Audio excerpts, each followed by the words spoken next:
On today's show, we're breaking down what we do if we started all over again. If we were building a marketing engine to get 100,000 leads today in 2024, what would we do? We're going to break down the channels we'd use, some of the tactics, how we think about building a brand today, how we partner with influencers. You're going to want to stick around. We're going deep today. I'm your co-host, Kipp Bodner, CMO at HubSpot. I'm joined by my co-host, Kieran Flanagan, who's the CMO over at Zapier. And this is Marketing Against the Grain. Let's get into today's show.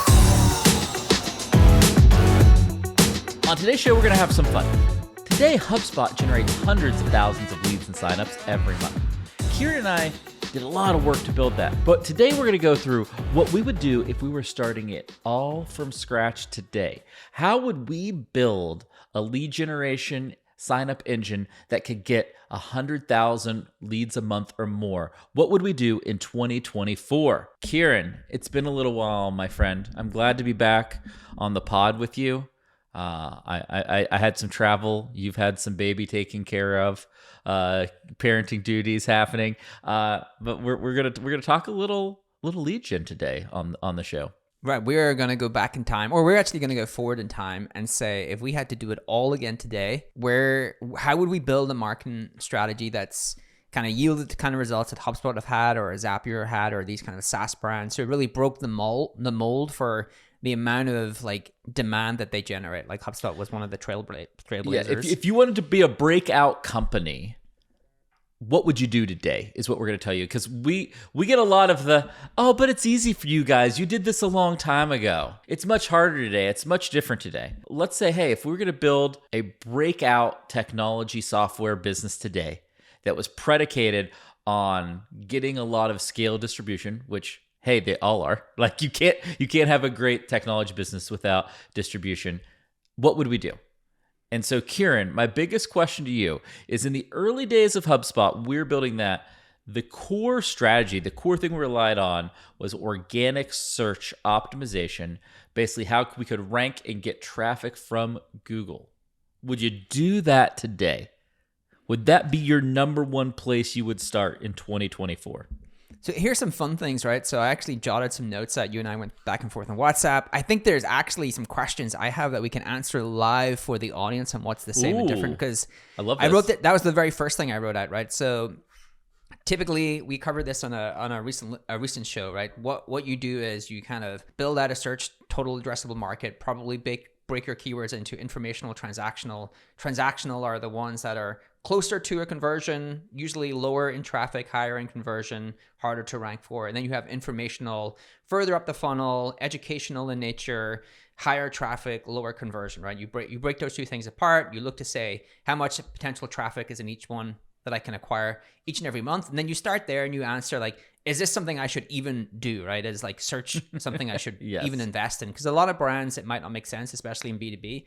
I think then the question is like HubSpot, the way HubSpot approached this, which was very different from other B2B companies. I think when HubSpot really started breaking the mold in how companies did marketing, typically what a B2B company would do is just do transactional keywords, and they wouldn't even do a search term. That was not even a thing. But like, okay, like my product is this, I'll rank for those words, right? Yeah, there's 50 keywords related to my product, and I'm going to go out and try to rank on the first page for all of them. And once I've done that, I'm done here, and I move on to the next thing. Right, and so HubSpot did the opposite, right? HubSpot were like, hey, no, we're going to be educational first. We want to actually create value, and then over time have that person extract value from that person by having them become a customer, or a certain percentage of them become a customer.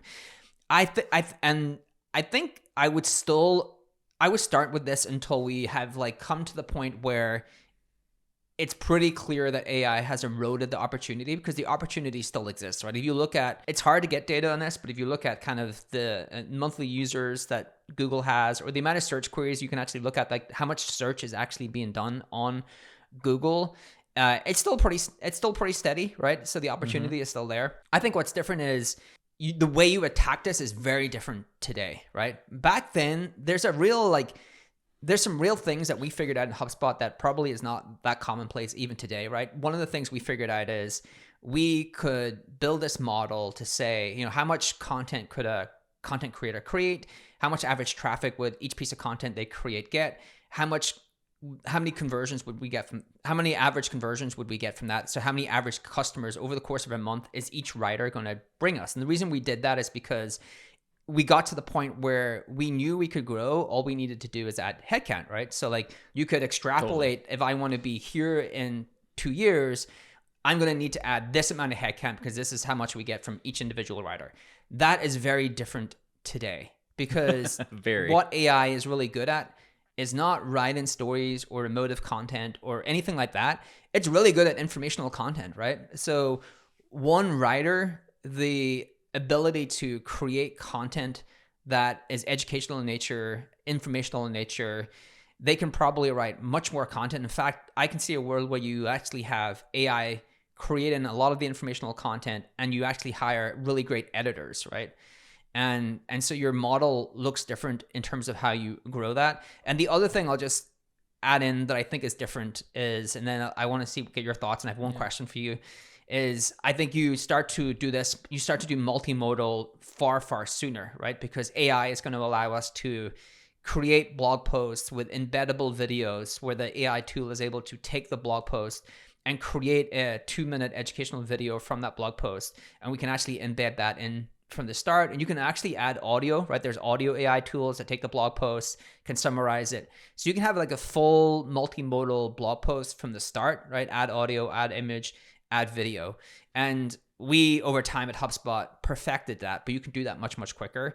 So I think the answer is yes, but how you do it is will be much more efficient, and you will be multimodal much faster. There's one question I have for us to kind of riff on, but what do you think? Or one other thing, I think you can verticalize content much sooner, again, because the cost to create this informational content is a lot. Maybe. So I think you could verticalize much quicker, right? Because you can, the cost of content is going down because AI tools do a lot of this. So even if the verticalized content doesn't have a ton of upside, but it still might be worth doing. Now the unit economics for content come way down. And the last thing I'll add is you can go multi-language much, much sooner, right? So again, you would usually build all this engine in English, and then we, in HubSpot, we kind of went Spanish, German, French, like the typical languages, but we perfected the system in English first. I don't think you need to do that. I actually think you can actually go multi-language much quicker, again, because AI tools allow you to do it at such a low cost. There's a lot to react to on that, Kieran. I have some thoughts. First thought is the number one thing I would do today that we didn't do back then that I wish we would have is I would write down and I would say, all right, I want 100,000 leads a month. Where are those 100,000 leads a month going to come from? And I would just be like, and I would just do the math of like, hey, I'm going to get 25 from here, 25,000 from here, 10,000 from here, whatever that may be. And I'd have a very clear plan of how I was going to get there and how long I thought it was going to take me to get there. In the early days of HubSpot, we didn't have to do that because the second generation Web 2.0 was so new that you could kind of like just do it and get stuff. Like there was such little competition. You could really go and crank and kind of be very tactical and make a bunch of progress in a way that I don't think you can today. And I think what you have to do is, first thing you have to say is, all right, I want to get to 100,000 new people coming in and interacting with my company every month. Where are those people going to come from? What does that look like? So once you have understood like where you want those 100,000 leads to come from, the second thing is you need to check, Kieran, that your strategy is very different from your competitors, right? Like where I see most companies today fail is like, oh, my competitor spends X% of their budget on paid media, so I'm going to spend the same amount of money on paid media. My competitor does trade shows, so I'm going to do trade shows, right? What you actually want is your budget and time to look as opposite as possible from your competition, right? Because you want to play where they're not playing, and you want to have different tactics and strategies that are going to be very highly differentiated. And so if your competition is doing a ton of product marketing and events, you don't want to do those things. You do a little bit of them, but you don't want to do a ton of them, right? And so the being counter to all those things, I think, matters a ton. The question I have for you, Kieran, in all of this is you remember our former colleague Dave Falarme, who worked for us in APAC. He lives in New York now. He's working for owner.com. and he sent me a question, and he was like, look, we're seeing really good results from YouTube, and we're doubling down there. But I kind of am worried that we're not focused enough on traditional search. Should I stay focused and double down on YouTube because it's working so well, or should I diversify more into text-based search? And I thought that was a pretty interesting and compelling question for like the state of lead gen in the world today. Yeah, I've never heard. And, I actually haven't heard that before. How would you address that? I haven't heard someone trying to figure out if they should continue to invest in text-based search for a B2B company because YouTube is working so well. I think if I was faced with that dilemma, I would double down on YouTube because it's a more defensible platform. And actually, it's a harder one to make work. It's harder to get right. It's harder to get right. So if I'm like, you actually have a far bigger moat on YouTube against your competitors because it's just really hard to do. It's a total grind. And you can always come back to search, right? I think if the question is like, I only have a finite amount of resources, so I can do one or the other. And again, it's not just like the amount of views I'm getting, it's actually driving real business outcomes. I would definitely double down on YouTube. More defensible, bigger moat, far harder to replicate for your customers. To your point, like do the opposite. I think most of their competitors are probably trying to make paid search and organic search work. And so YouTube, if you have figured it out, is the thing I would invest in. Yeah, 100%. And so I think, Kieran, if we were like the pretext of today's show is like, what would we do now if we were starting it all over? If you and I were co-founders of a startup and we needed to get 100,000 signups or leads a month for our software, what would we actually do? I think one of the first things we would do is just master video search and algorithmic distribution, right? It'd be YouTube plus short form video, Reels, TikTok, and YouTube Shorts, right? Like I think that would be number one because it has both high scale in terms of you can reach a ton of people effectively, high defensibility. It's going to be harder to disrupt by AI. It's going to be less disrupted than traditional search engines because it's more personality driven than information driven. Right. Like that is the number one place we would start, I think. Isn't the other thing that we would do, which would be very different from most businesses and could be totally incorrect, right? But wouldn't we choose the product based upon how we think we can distribute it? Right? Like that is a very good point.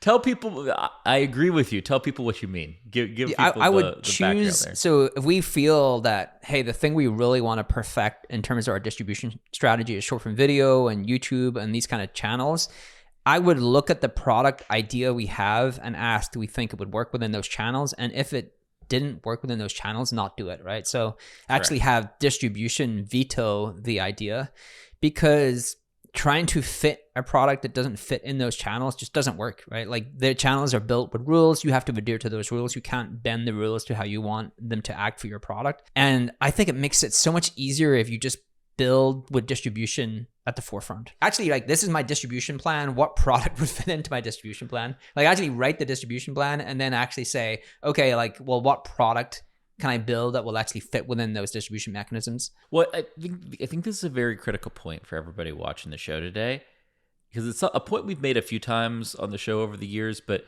you've said it in a more interesting way, which is like, hey, I would let distribution dictate it. The reason is there are no shortage of product ideas. There's way more an abundance of product ideas than there are distribution avenues, right? And so you have to be picky about distribution, and your product has to just foot with however you're going to distribute it, right? And if it doesn't, then it's just going to be a grind, and it's already a grind. Like even when you make the right choices, it's a grind, like years and years of hard work. And so if you're just like, hey, I'm in love with this product and I want to make it work, man, that is going to be a really, really hard slog if it does not match up with the right ways to distribute it. Right. All right. And it's coming back to your point, like HubSpot in the early years didn't think too much about like how to distribute the content, because just creating the content, the type of content that HubSpot was creating was totally unique. And so people found their way. It ranked in Google. There wasn't much competition. Like HubSpot didn't hire their first SEO until it was Matt. So like 2014, 2015. Correct. That is not the world we live in today. Like people are Not really even close. good at their jobs in digital. Like they, in a way that I don't think they were 10 years ago.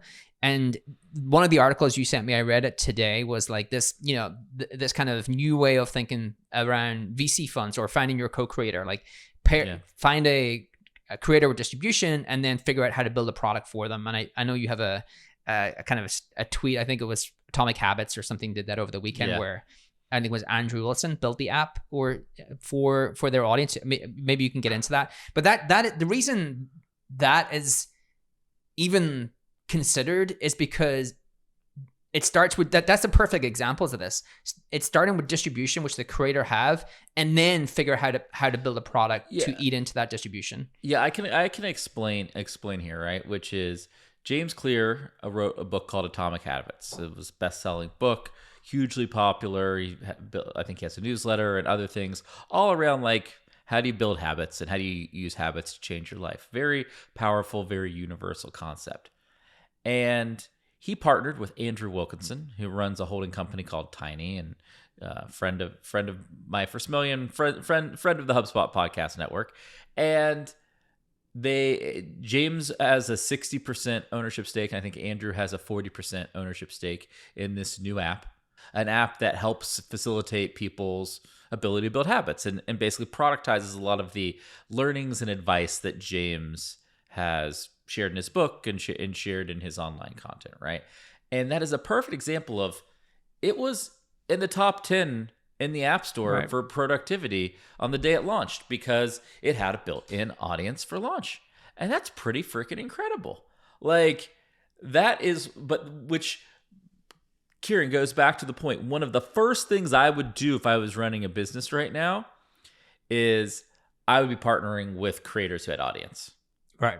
Yeah. Like if we want to break this down, because I know if we don't do this, we're going to get a ton of YouTube comments because people are going to be like, well, tell me the exact percentages. And all right, I'm going to give you my percentages, Kieran, of my 100,000 leads a month, how I would get there. And you tell me if you agree, disagree with any of this. You ready? I'm going to say 45,000 leads a month needs to come from YouTube/short form video. So I have to make it my dominant player. I've got to figure out how to kill the YouTube short form video game, and I've got to get to at scale 45,000 leads a month, right? Like that is just no holds bar, like has to happen.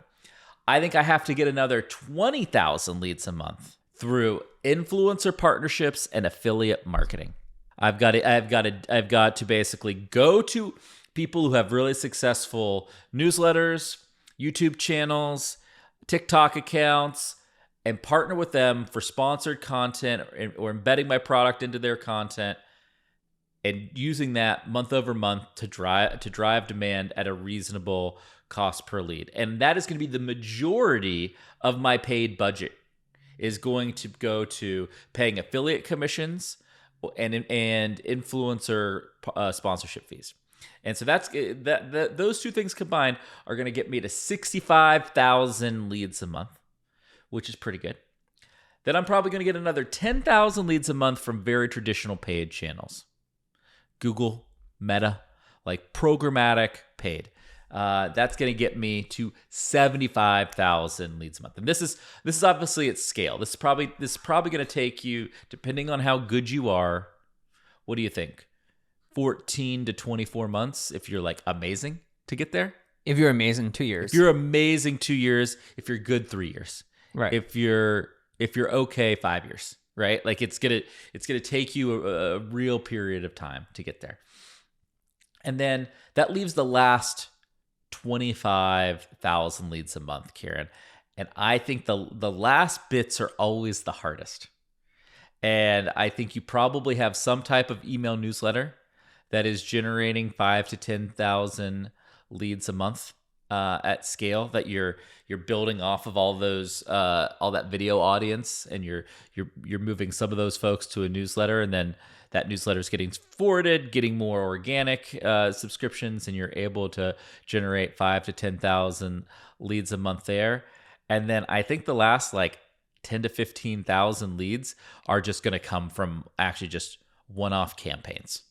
Just, hey, I've got this idea this month and I'm going to run a big content push, or some type of big blow up the internet stunt or some free app that I'm launching that I think is going to get me a little bit of boost this quarter. It's going to be kind of just like I'm going to plug the gaps to get to my number with kind of in-month campaigns. That is how I would break down where they would likely need to come from. If you and I were just going to go start a startup, we got a solid SaaS app, and we're trying to turn it into a $100 million business, which I think if you get 100,000 leads a month, you're well on a way to $100 million business. As long as you have a decent ACV, as long as you have a multi-$1,000 ACV in good annual retention. Contract value, you're going to get there. This is a bad week for Google. Not only did they have to pull their image generation tool, but Kipp didn't give them any place for traditional search in your 100,000. I looked at it. I was all in on YouTube. I looked at I was all in on YouTube. You're migrating to YouTube. I think I agree with that. So I think 55% in the kind of YouTube traditional. I would probably still put traditional search in that bucket. Yeah, you would go, hey, I'm going to go from 45,000 leads to 55,000 leads a month, and I would put some search. And it's going to come. Yeah, that's probably right. Yeah, that's probably right. And on the creator program, like one of the things that I've been thinking through is in a lot of B2B niches, there would not be creators, right? Because creators are just not incentivized to create content in certain spaces, wouldn't attack certain spaces. One of the interesting things you could do from the outset is make creators part of your marketing strategy by having a creator program for people who want to have that lifestyle, really great at content, want to be like a solopreneur, want to just own a niche, and have a small number of creators that you work from the outset and give them an incredible rev share and make your product that they feel like that's some sort of ownership over your product, and have them as part of your marketing strategy from day one, right? Like, hey, you're going to be the podcast person that's going to own this niche for us. You're going to be the YouTube person. So that's one way you can work with them. If you're like, well, there's not really established creators in my niche. There will be in all, I think, marketing sectors and niches. So why not try to give the opportunity for really great people to create those audiences as part of your team? And you'll have to just work out the unit economics, because there will have to be some sort of rev share. Like most creators would want to, in most creator deals, like the one you described, 60-40, they would want to own some sort of like ownership rights. But in this one, they would own less. So you'd have to get people who are okay with that. But I think that's one way of doing it. But I think everything else you said, it totally makes sense. And again, the 55%, the YouTube, the short form video, traditional search less so, is really a moat, because it is not easy to make that work. It is that so is some hard real, like, to make skill that work. to make that work, right?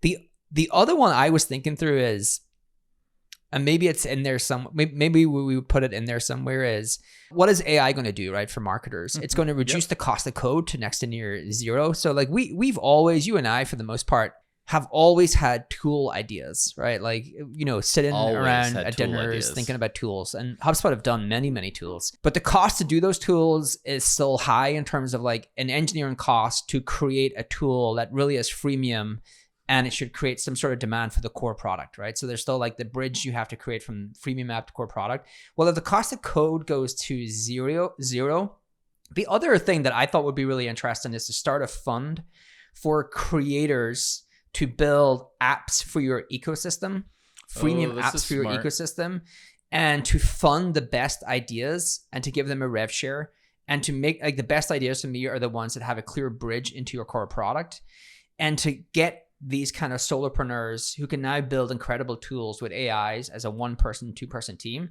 like have those be your kind of freemium tool layer, right? All these incredible point solutions that easily plug into your core tool. I would probably really look into that, because I think I could I think for like, there's an 18, 24 month period where the cost of code comes down, and I could just create this incentive for people who really want to get into that space to create apps in my ecosystem and start to generate me some really great demand. I felt like we were like a year away from that, which is why I didn't kind of include it on my original list. Like, we're still quite not there on the cost of code quite yet. It's getting there, but it's not there. But you're bringing up a very important idea that I think everybody needs to keep in mind, is that your success is directly correlated to the number of people who want you to be successful.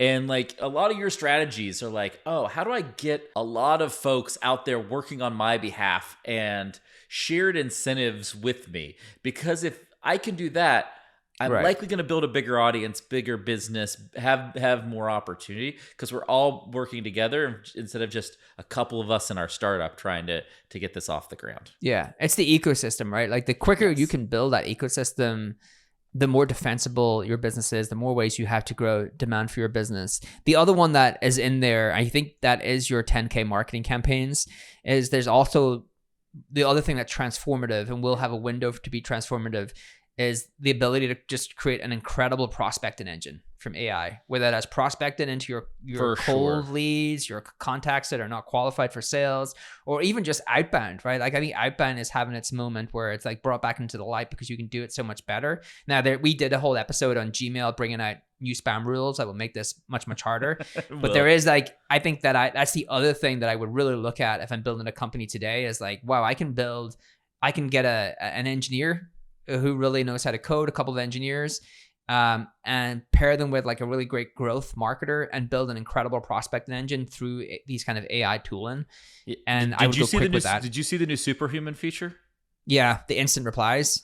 Yeah, so for folks who haven't seen Superhuman, which is like an email client, did instant replies. They essentially have an autopilot. Instead of a copilot, an autopilot, an AI agent that is proactively writing responses that you just review and send to your email anytime you log in, which is amazing, which is the forerunner to what you're talking about, Kieran, right? Where you've got, an agent basically doing these proactive tasks for prospecting for you, or even through instant engagement of people who are coming in inbound through your video and other campaigns that you're working, right? Yeah, I think it's exactly. Like this agent is creating demand for your sales team whilst you kind of sleep, right? It's able to do all the kind of prospecting, the kind of follow-up, all of those different things. Again, I think there's a window for all of this because I suspect in a couple of years' time, all brands have this, so then it loses its real impact. It normalizes to average results. The other one that I think we agree on is doing something today. I would have an AI ops team, right? The quicker I can integrate 100% tools into how I do everything, the more efficient I can be across my entire marketing team. And that seems like a no-brainer in terms of something we would do today that's different, that we, because it didn't exist, that would make my marketing strategy, if I can like create a marketing strategy that is just 10 times more efficient than my competitors, then that I can just out-execute them, right? I can execute them, outspend them.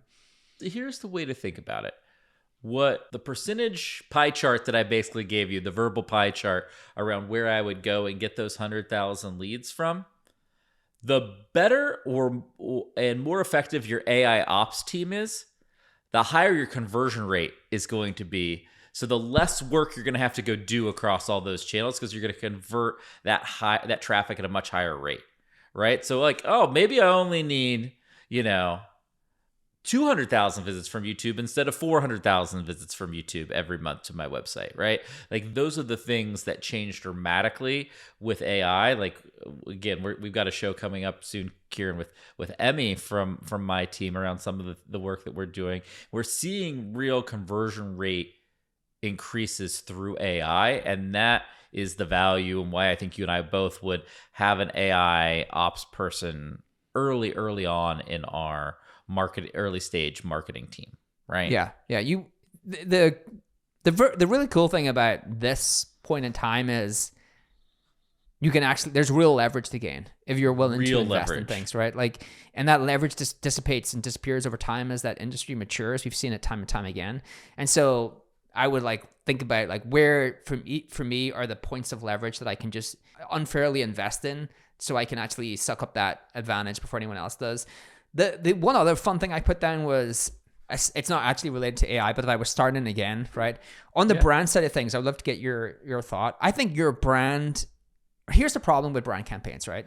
Wow. Should I get a cup of coffee and lay back? I don't drink coffee, though, so I can't. But go ahead, Kieran. Go ahead. Right, so most brand campaigns are like, okay, we do this large campaign, we introduce these characters, we have a small little plot line and a little outcome, and like we try to make you care, right? And then You do that for the quarter or 6 months, and then you move on to your next one. You do that for the quarter or 6 months, and you move on to your next one, right? So you're constantly introducing like some characters, some themes, some plot lines, whatever it may be.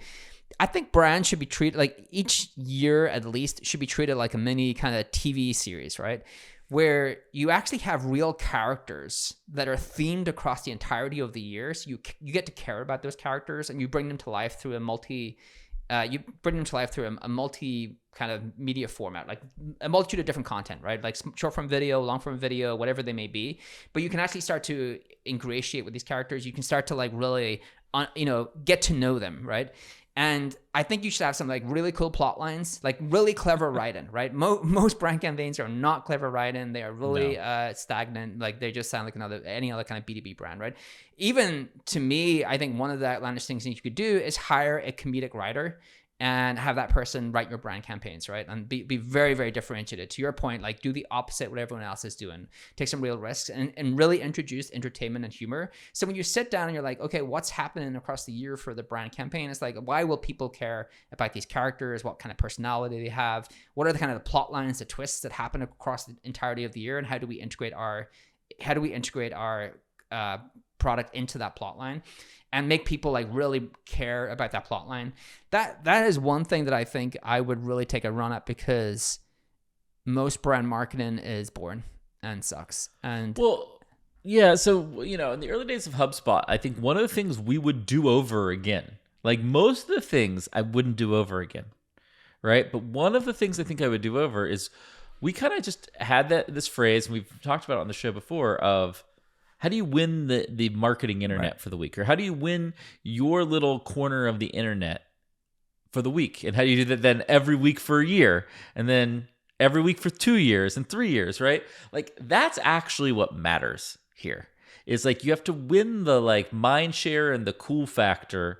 And for like, you can do that for a few months and it won't seem like it matters. You do that for a year and you wake up and like, wow, the whole world is different. Consistency. People think about us in a completely different way. And brand has lots of strengths and lots of benefits, and it's hard in early stage companies when you don't have a ton of money to spend.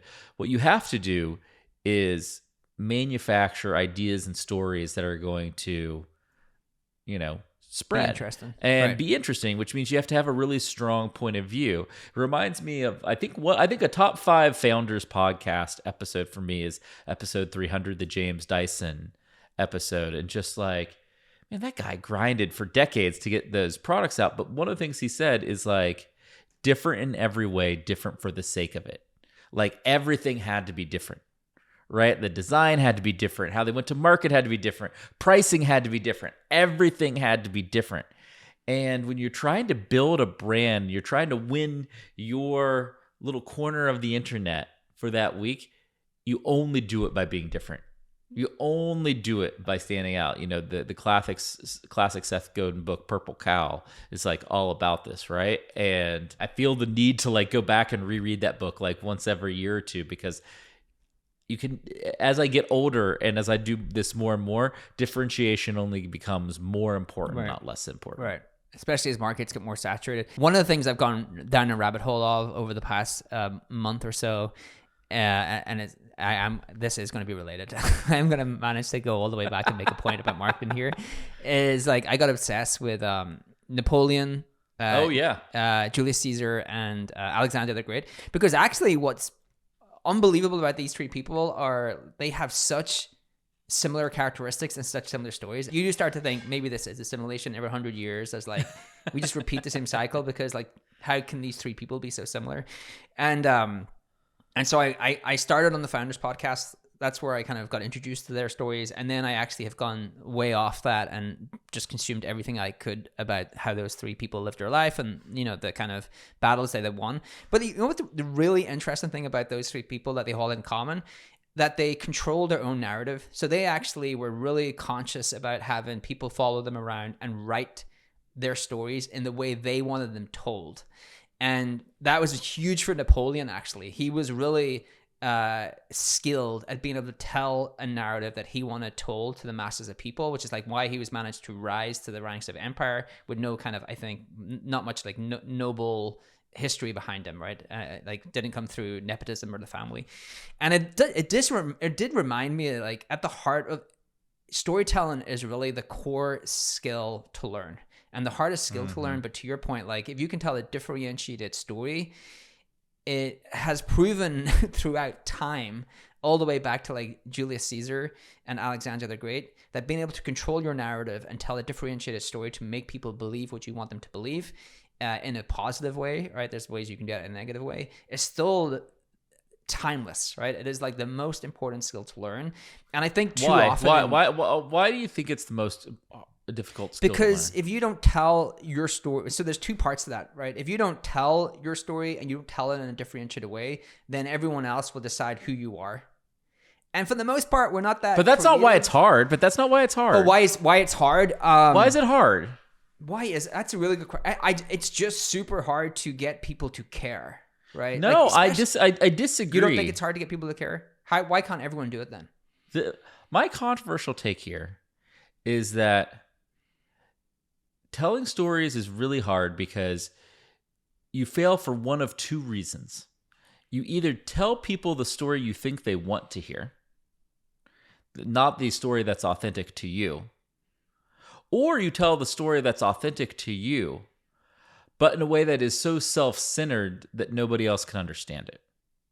And like the reason storytelling, when it's magical, works is because it is so sharp, it is so focused, it is like singular to one person's mind, right? That it is so clear, and that clarity also makes it universal. But the word choice and how that story is brought to life is so universal that it can appeal to everyone versus just being in some like weird, clunky, jargon, colloquialistic language of that one person, right? And like getting those two things to juxtapose, right, is actually very, very, very hard. Yeah. Well, it gets people to...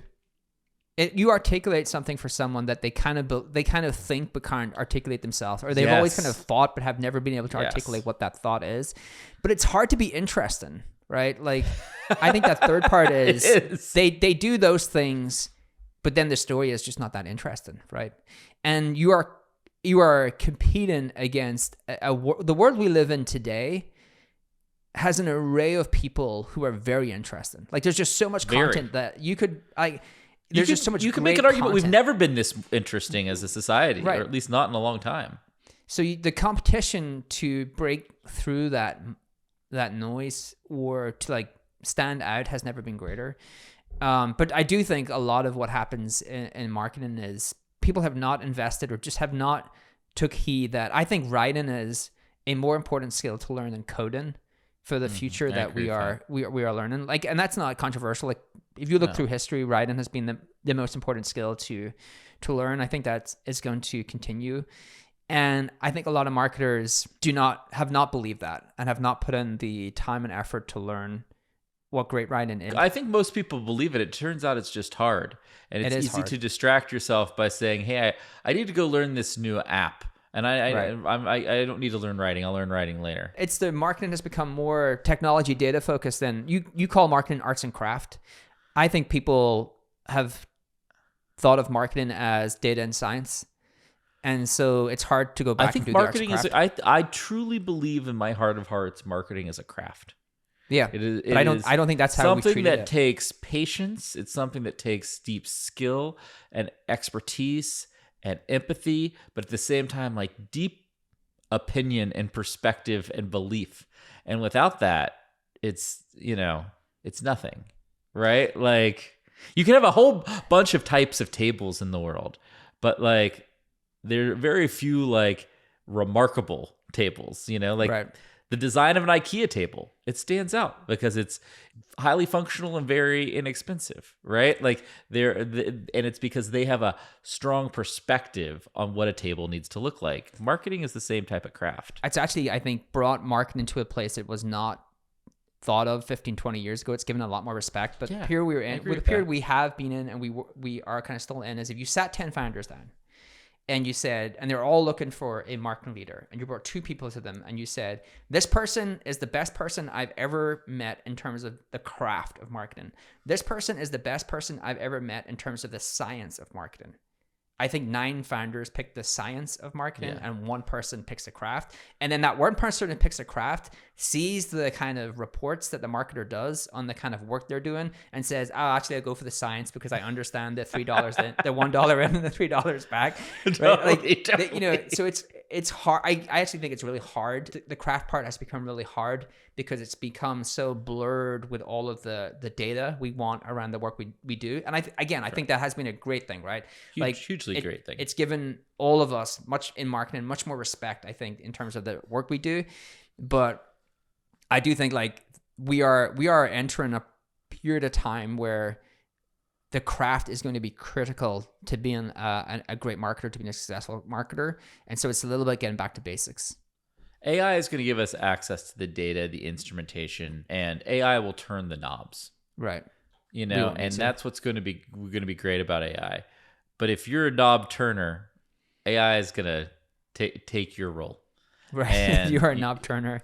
If you're a knob turner, if you're like, hey, I'm on this path and I'm trying to make this thing 5, 10, 12% better, then AI is going to be able to do that really well. If you can rethink something, if you can drastically simplify something, if you could chart a new course, that is going to be the rare skill, and is the rare skill, I think, in this world today. AI can do the iteration. Marketing. AI is going to be able to do the iteration. You don't need correct. You have to come to the new step function thing to do, and then AI is going to iterate through it. Yeah, exactly. You're the level up. AI is the iterative. So, and AI can take the thing that you want to do and iterate and do the incremental gains. Your job is, how do I do step level changes? Okay, we finished on AI because it's on our minds. But the core of this episode was really, what would we do differently if we were starting a marketing funnel, marketing team today? We gave you the breakdown of where we thought, if we were going to try to get 100,000 leads a month, where would they actually come from, and how would we go about getting them? Then we actually talked about you have to build a brand to actually amplify all of those, and you need to build an AI ops team to actually increase the conversion rate of all of your lead gen that you're going to do today. And then, of course, we talked a little bit about writing, and that great marketers can distill into very clear, simple messages. And that is probably the biggest thing that has not changed in the entire period of time that we've been doing this. Any other closing thoughts before we sign off today, Kieran? No, you nailed it. I can give you one cool fact because I've moved on from Julius Caesar, Napoleon, and Alexander the Great to the pyramids. To the pyramids. He's in Egypt now, everybody. In the Great Pyramid, there are 2.3 million bricks. You know that? That is just unbelievable. That is both more and less bricks in the pyramids than I thought. Yeah, there you go. I don't know what I would have guessed, actually. I've gone deep into history. You know when you were at school and you're being taught history and you're like, this is so boring. Your history teacher is always this boring person. And then you're getting old when you're like, darn, history is like so cool. I'm going to spend my time going to relearn history. I was like listening to a podcast about history the last time. It's like, oh, I'm officially old now. This is what old feels like. The thing is, you can't appreciate history or biographies until you realize how hard things are. Right. Yeah. You have to. And you have to have enough. You have to have enough wisdom to know how hard things are. Yeah. Well, I'm moving on. And it takes a little bit of time. Atlantis. So I will. You're on to Atlantis next. I'm moving on to Atlantis next. It's actually pretty incredible facts about Atlantis. Plato talked about. Anyway, I'll fill you in. All right. Kieran's going to come back with Atlantis stories and facts next on the next show, everybody. So please hit subscribe. Please hit like on this video. We really appreciate you stick around and listen to the show today. And we'll be back with you real soon on another episode of Marketing in the Screen. This data is wrong every freaking time. Have you heard of HubSpot?